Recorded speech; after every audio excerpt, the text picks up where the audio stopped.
Երեք իրավապահ մարմինները լուր հայտնեցին, որ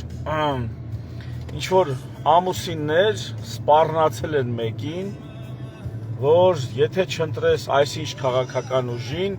ապա տունդ կպայթացնենք, կտրաքացնենք, թե ինչ սենց։ Պաշտոնական մարմինները Հայաստանի Հանրապետության պատկերացնեք, չէ, որ ինչքան տենց զրույցներ կարա լինի մարդկանց միջև, բայց մի խոսքով հայտնել են, որ ամուսիններով սպառնացել են, որ եթե այսինչ քաղաքական ուժին չընտրեք, կպայթացնեն։ Ու Նիկոլ Փաշինյանական բանգաբութուլկեքը ուրիշ ասելիք չունենալով վեր ընկած է այդ լուրը աջ ու ձախ տարածում են, թե հարայ բուդույ հասեք այսինչ քաղաքական ուժի կողմից, տեսեք ինչ սպառնալիքներ կան։ Ասում են պիտի գաք մեզ ընտրեք, թեև այդ ուժը ըստ իրանց հրապարակումների տեղյակ չեն, այդ լուրից նրանց համար անհայտ էր, թե ով են այդ ամուսինները, որ ինչ որ իրանց հարևանին ասել են տունդ օդը կհանենք, եթե չընտրես ես ինչի։ Ուրեմն սենց այսօր առավոտից նույնիսկ հնարավոր է երեկել Նիկոլականները այդ են թմկահարում, թե ասա, ահա տեսեք ինչ սարսափելի բան է տեղի ունենում։ Ես այս ուղիղ եթերս անում եմ հիշեցնելու համար, թե ժողովրդին, թե Նիկոլի համակիրներին, թե այդ բանգաբութուլկեքին։ Ժողովուրդ ջան, ձեր կուսակցության ղեկավարը մեր ամբողջ ազգին ահաբեկում է այն մտքով, որ եթե չընտրենք Նիկոլ Փաշինյանին իր բանգաբութուլկեքով, ապա երկրում պատերազմ կլինի։ Ոչ թե մեկի տունը օդը կհելնի կամ, չգիտեմ, կպայթացնեն։ Ասում է երկրով մեկ, ազգով մեկ պատերազմ կլինի, եթե չընտրենք ձեզ։ Հիմա ինձ ասեք, տեսնեմ, ով է ավելի սարսափելի, ուրեմն ղալլաթ անում։ Ինչ որ անհայտ ամուսիններ, որոնք իրանց հարևանին այդպես խոսքի մեջ տես բան են ասել կամ իրականում միգուցե սպառնացել են, թե 100%-անով եւ բազմիցս հնչեցված եւ ոչ միայն Նիկոլ Փաշինյանի, այլ նաեւ իր կուսակից ընկերների կողմից հնչեցված այդ սպառնալիքը, որ ամբողջ ազգի ավելին այդ սպառնալիքը մեզ հնչեցնում է, նույնիսկ Թուրքիայի արտգործնախարար Ֆիդանը ակնարկներով ասելով, որ Նիկոլն է իրանց տեխնացուն, մենք գիտենք, եթե Թուրքիայի տեխնացուն Նիկոլն է, էլ ինչ։ Ադրբեջանն է այդ սպառնալիքները մեզ հնչեցնում ակնարկներով։ Նույնիսկ J.D. Vance-ը Ամերիկայի Միացյալ Նահանգներից եկել է արտաքին միջամտությամբ, ասում է, որ ամերիկացիները քվեարկելու են Նիկոլեն ծովտին։ Իդեպ ազատության եթերները նայեք, մի միջազգային դիտորդական կազմակերպության խոսքն էին հնչեցնում, ովքեր Հայաստանում արդեն արձանագրել են արտաքին քաղաքական միջամտություն, մասնավորապես այդ J.D. Vance-ի գնալ գալը, Եվրամիության կողմից 15 միլիոն դոլարի տրամադրումը եւ այլն, սա դիտարկում են որպես արտաքին քաղաքական միջամտություն։ Բայց եթե նույնիսկ ստետարակարծություն լինի, այդ մարդիկ հայտարարում են, որ այն իբր թե Ռուսաստանում, որ FSB-ի անունից մարդկանց ասում են պիտի գնաք Հայաստան ընտրեք, թե պիտի փողեր տակ, ու այդ խոսքը էլի Նիկոլ Փաշինյանի բանգաբութուլկեքը, որ երկրով մեկ տարածել էին, Դանիել Հովհաննիսյանն էլ ասել թե 80,000 հոգու այսպես մոբիլիզացնում են եւ այլն, մի խոսքով այդ դիտորդական առաքելությունը գնացել էր քննչական կոմիտե եւ ասել խնդրում ենք մենք դիտորդական առաքելություն ենք իրականացնում, լուրջ իրավաբան մարդիկ են, տարբեր մարդու իրավունքների պաշտպանության հետ կապված վաստակավոր կադրեր են հավաքված, կարծում եմ այդ թիմի մասին դեռ կխոսենք, եւ ասել են այդ ինչի 80,000-ի հաշիվ է, այդ ինչա կատարվում Ռուսաստանում։ Մենք է պարզվում է, որ 20 հոգանոց ինչ-որ հաղորդում կա, որ 20 հոգի սենց բան են արել։ 20 հոգի։ Ոչ թե պաշտոնական անձիկ, այլ պաշտոնական անձանց անունից։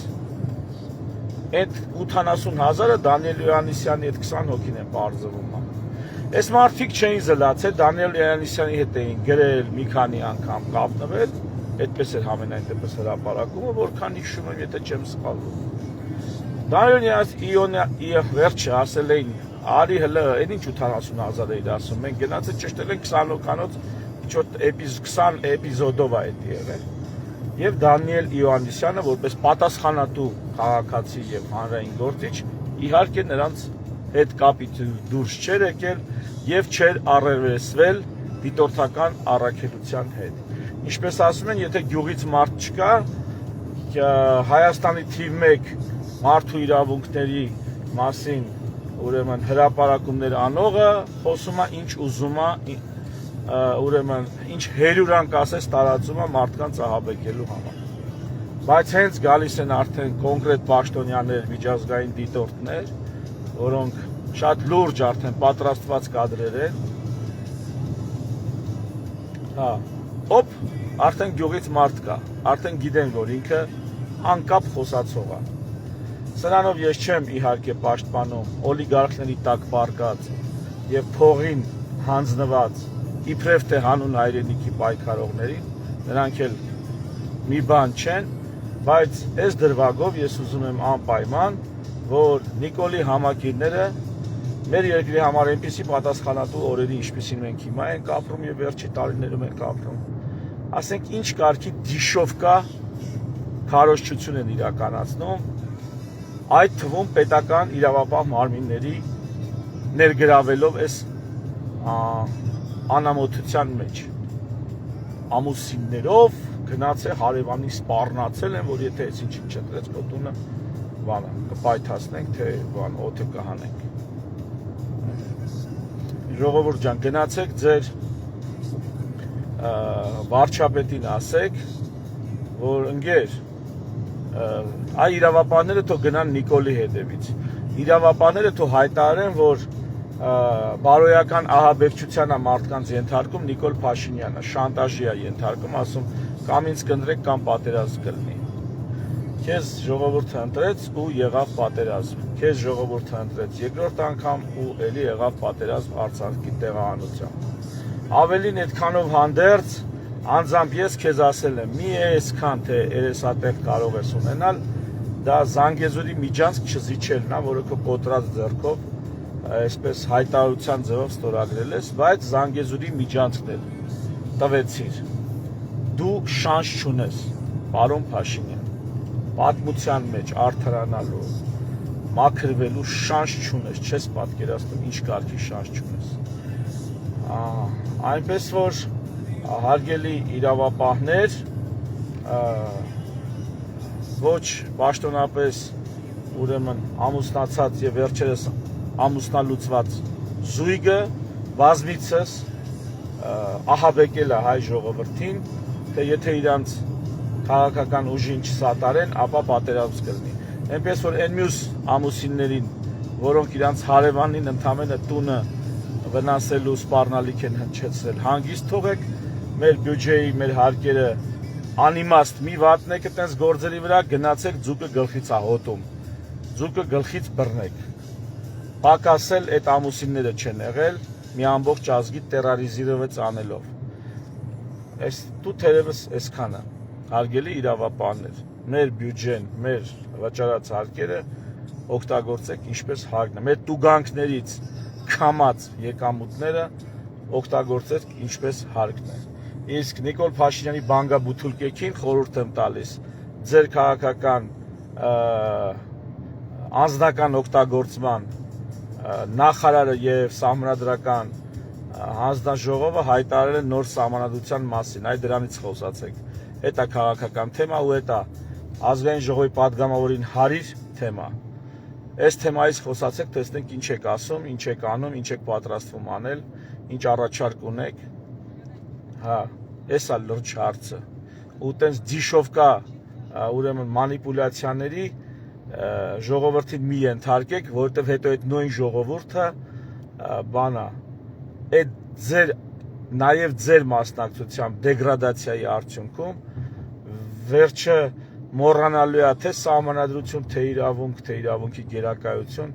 եւ տարօրելու է անցնի ձեր գլուխների վրայով բառիս ուղակի եւ անուղակի իմաստով։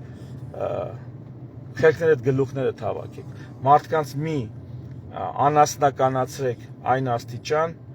հակաքաղաքակրթականացրեք այն աստիճան, որ մի օր էլ դրա չարիքը ձեր գլխին թափվի, որտեղ ինչքան գիտեք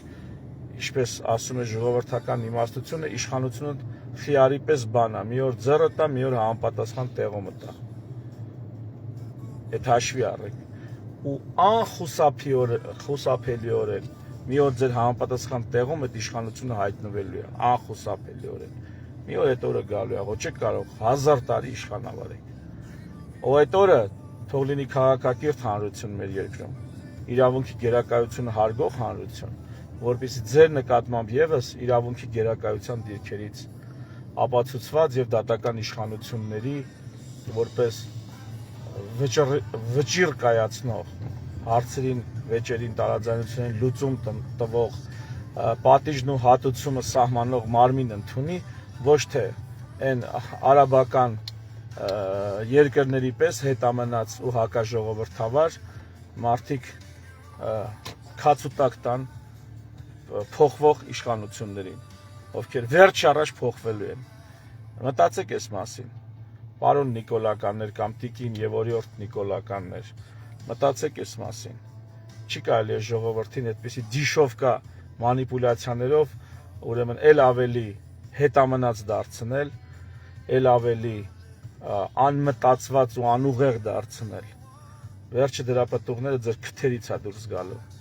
Թերևս այսքանը շնորհակալ եմ ուշադրության համար։ Մի շնորհ հանդիպում եթերում։ Հա, իդեպ ես ղեկին չեմ, ես այս մի ձեռքով հեռախոսն եմ բռնել,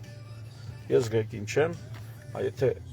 կնկատեք, որ տպավորությունն է, որ ղեկին համ քշում եմ, համ խոսում, դա այդպես չի։ Թերևս այսքանը շնորհակալություն ուշադրության համար, շնորհակալություն ինձ հանդուրժելու համար, մի շնորհ հանդիպում։